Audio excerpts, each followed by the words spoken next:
2025년 10월 5일 주일 설교. 설교 제목: 하나님의 나라와 정치. 바실레이아와 폴리테이아. 성경 본문: 역대상 16장 30절부터 33절. 설교 목적: 나는 마커스 보그의 책 기독교의 심장을 읽어나가면서 묵상한 것을 설교하고 있다. 지금까지 다룬 주제는 믿음, 성경, 하나님, 예수님, 거듭남이다. 이번 주에는 하나님 나라를 다룰 것이다. 이번 설교에서 나는 지난 주제들을 간략하게 정리하고 그것에 바탕을 두고 하나님 나라에 대하여 설교할 것이다.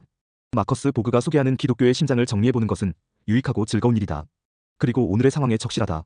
헬라어로 하나님 나라를 바실레이아라고 하면 정치는 폴리테이아라고 부른다. 왕국의 삶은 도시의 삶이다. 사람들이 모여 사는 곳이다.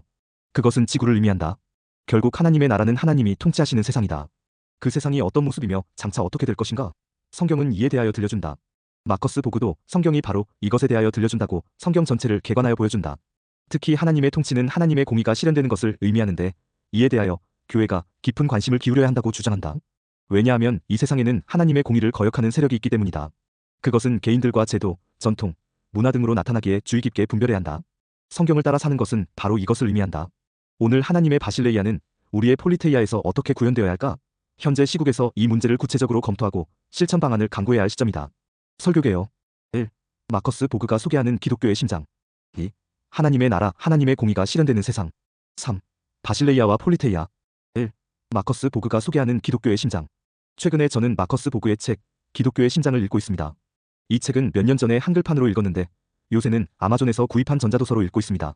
영어로 책을 읽을 때는 진도가 빠르지 않지만 그 내용을 묵상할 수 있는 시간을 길게 가질 수 있습니다. 어떤 책은 거의 6개월 동안 읽기도 합니다. 저는 이런 읽기 방식이 참 좋다고 생각합니다. 왜냐하면 어떤 책이든 짧은 시간에 읽었어도 그 내용을 충분히 음미하지 않는다면 그냥 책을 읽은 것뿐이기 때문입니다. 옛 선비들이 책 한 권을 백독했다는 이야기는 그만큼 그 내용을 깊이 이해하려고 노력했다는 의미도 되겠습니다. 알고 보니 이 책은 2003년에 출간되었다고 합니다. 마커스 보그는 2015년에 별세했으므로 그의 인생의 절정에 쓴 책이라고 할 수 있습니다. 특별히 저자가 책의 제목을 기독교의 심장이라고 함으로써 기독교 신앙에서 가장 중요한 내용을 담고자 했습니다. 여기서 가장 중요한 내용이란 곧 가장 핵심적이고 본질적인 것으로 그것이 살아날 때 기독교의 신앙도 되살아날 것이라는 의미입니다. 마커스 보그는 이 책을 통하여 기독교 신앙의 심장이 다시 역동적으로 뛰기를 바랐을 것입니다. 저는 그의 책에서 주제별로 선별하여 설교를 하고 있습니다. 지금까지 다룬 주제는 믿음, 성경, 하나님, 예수님, 거듭남입니다. 이번 주에는 하나님 나라에 대하여 다룰 것입니다. 우선 저는 그동안 다룬 주제들을 간략하게 정리한 후에 새로운 주제를 다루겠습니다. 믿음이란? 마커스 보그가 소개하는 믿음에서 저에게 중요했던 것은 믿음에 대한 그의 정의입니다. 그는 믿음의 요소 4가지를 소개했는데 그것은 동의, 신뢰, 충성, 비전이었습니다. 믿음은 성경이 소개하는 하나님에 대한 설명을 인정하고 수용하는 동의이며 성경이 소개하는 하나님을 의지하고 신뢰하는 것이며 동시에 그 하나님께 신실하게 행동하는 충성입니다. 이 3가지는 모두 믿음의 측면들입니다. 그런데 4번째 요소인 비전은 이 세상을 바라보는 관점입니다.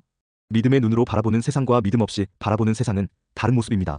신앙생활은 하나님을 믿고 사는 것인데 그 결국은 하나님이 지으시고 주관하시고 완성하실 이 세상에 대한 기대와 희망을 바라보는 것이라고 할 수 있습니다. 그런 믿음은 단지 교리를 배우고 예배당에 출석하는 것 이상의 의미가 있습니다. 기독교의 믿음은 이 세상을 하나님의 눈으로 바라보고 희망과 용기를 가지고 살아갈 수 있게 하는 것입니다. 성경에서 믿음을 금보다 귀한 것이라고 했는데 정말 그런 것 같습니다. 성경을 어떻게 읽을까? 이처럼 성경 이야기가 인간에게 이 세상의 의미와 미래의 희망에 대하여 들려준다면 그 이야기에는 어떤 의미와 상징이 담겨 있다고 할 수 있습니다. 이것은 성경을 읽는 방식에 대한 통찰을 제공합니다. 성경은 글자로 기록되어 있지만 그 글자가 담고 있는 은유를 이해할 때 우리는 성경으로부터 오늘에 적용할 바른 의미를 발견할 수 있습니다. 저는 이 주제를 설교로 다룰 때 21세기에는 성경을 어떻게 읽을까? 라는 제목을 달았습니다. 성경의 기록자들은 자기 시대에 만난 하나님의 이야기를 기록했습니다. 우리는 그들의 기록에서 그들이 만난 하나님이 어떤 분인지를 발견하고 그 하나님이 오늘 우리에게 어떤 분이신지를 생각하는 것, 그것이 오늘의 성경 읽기 방식이 되어야 한다는 의미입니다. 우리는 성경을 문자 그대로 읽는 방식에서 한 걸음 더 나아가야 합니다. 우리가 믿는 하나님. 마커스 보그는 하나님을 인간이 생각하는 것을 초월하는 분으로 소개합니다. 하나님은 항상 우리가 생각하는 그 이상으로 존재하십니다. 그래서 하나님은 인격적이시지만 인간의 인격을 뛰어넘는 인격을 가지신 분입니다. 하나님은 사람과 교제하실 수 있지만 결코 사람은 아니십니다. 보그는 그런 특징을 초인격적이라는 말로 표현했습니다. 또한 하나님은 만물 위에 계십니다. 하나님은 인간이 닿을 수 없는 곳에 계십니다. 동시에 하나님은 온 우주에 충만하시기에 인간이 언제나 마음을 열고 다가갈 수 있는 분입니다. 보그는 하나님의 이런 특징을 범죄신론이라는 용어로 표현했습니다. 저는 이 주제로 설교를 할 때 하나님은 변화무쌍하신 분이라고 소개했습니다. 그 말은 인간의 고정된 틀에 하나님을 가둘 수 없다는 의미입니다. 인간사는 항상 변화하고 생명도 그렇습니다.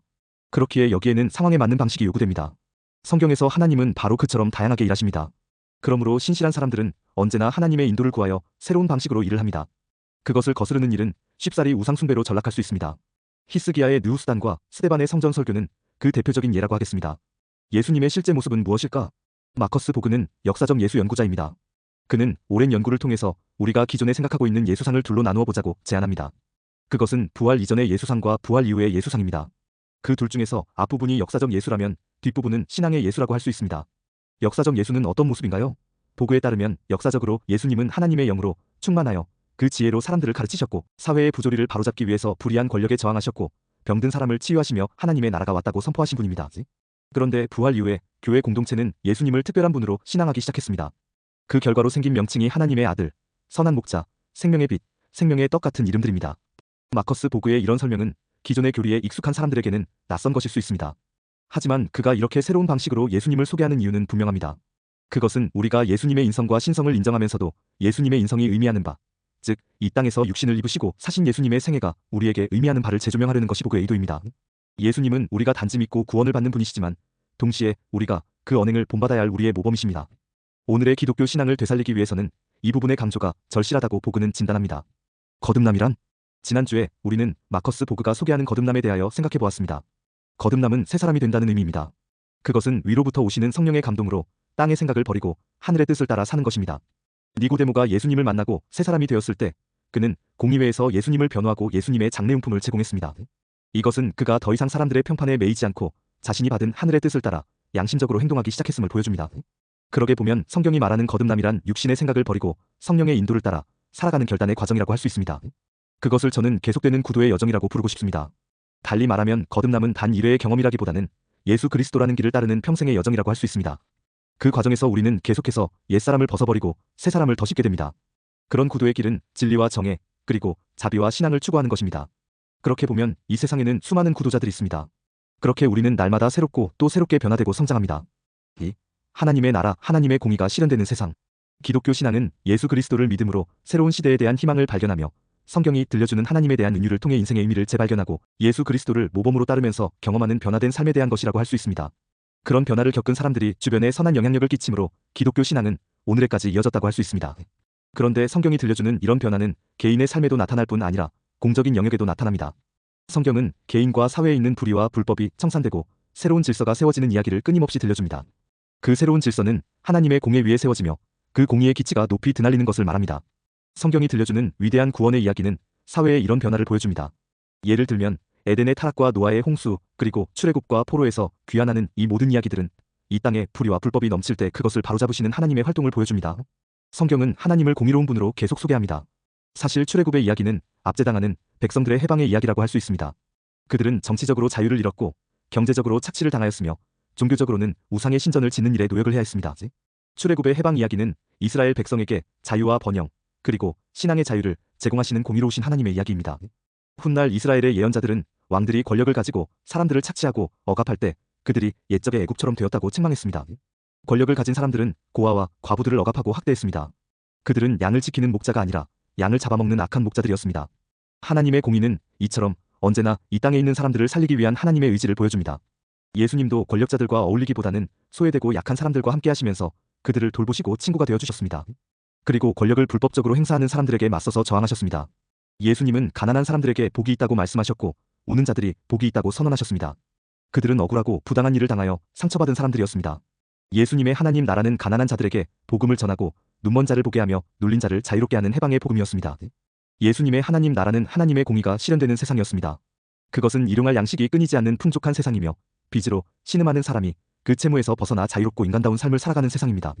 하지만 당시의 로마 제국은 약한 나라로부터 양식을 착취하여 자신을 배불리는 나라였고 고액의 세금을 부과하여 백성들을 채무자로 전락하게 하는 통치를 일삼았습니다. 로마 제국은 옛날의 애국과 같고 바벨론 제국과 같은 괴물이었습니다. 요한계시록은 이 사실을 그림 언어로 선명하게 보여줍니다. 그렇게 보면 기독교 신앙은 불의한 세상에서 언제나 공의로우신 하나님을 바라보며 그 공의를 실천하고자 가난한 이웃의 친구가 되고자 노력하는 종교이며 동시에 불의한 권력에 대하여 저항하는 신앙운동임이 분명합니다. 그것은 초대교회가 예수 그리스도를 주키리오스라고 부르며 경배한 대목에서 도드라집니다. 왜냐하면 당시의 주키리오스라는 칭호는 로마 황제에게 붙여진 것이었기 때문입니다. 교회는 처음부터 불의한 권력에 대하여 싸우는 공동체였습니다. 사도 바울도 우리의 싸움이 통치자들과 권세들과 이 어두움의 세상 주관자들이라고 여러 번 말했습니다. 그 세력들은 모두 하나님의 공의를 거스르고 사람들을 억압하고 착취하는 짐승으로 묘사되거나 바벨론으로 운유됩니다. 특별히 예언자들은 하나님의 공의가 실현되는 세상을 그림으로 그려주었습니다. 다윗도 하나님의 법궤를 자기 성으로 드린 후에 다음과 같은 노래를 불러 기념했습니다. 본 땅이여 그 앞에서 떨지어다 세계가 굳게 서고 흔들리지 못하는도다. 하늘은 기뻐하고 땅은 즐거워하며 열방 중에서는 이르기를 여호와께서 통치하신다 할지로다. 이 바다와 거기 충만한 것이 외치며 밭과 그 가운데 모든 것은 즐거워할지로다. 그리할 때에 삼림의 나무들이 여호와 앞에서 즐거이 노래하리니 주께서 땅을 심판하려 오실 것이미로다. 이 노래는 세상 만물과 만국을 통치하시는 하나님을 찬양합니다. 그리고 그 통치 아래서 만물이 기뻐하고 즐거워한다고 노래합니다. 이것이 하나님의 통치를 받고 그 안에서 즐거워하는 사람의 모습을 그려주는 다윗의 노래입니다. 이것은 사도 바울이 말한 바로 그 표현 그리스도 안에서 누리는 의와 평강과 희락이라고 하겠습니다. 바울은 그것이 하나님의 나라라고 정의했습니다. 3. 바실레이아와 폴리테이아. 예수님이 말씀하신 하나님의 나라는 영어로 킹덤 오브 가드이라고 표현됩니다. 여기서 킹덤은 헬라어로 바실레이아라고 합니다. 바실레이아는 왕국이라는 의미로서 왕이 다스리는 나라라는 말입니다.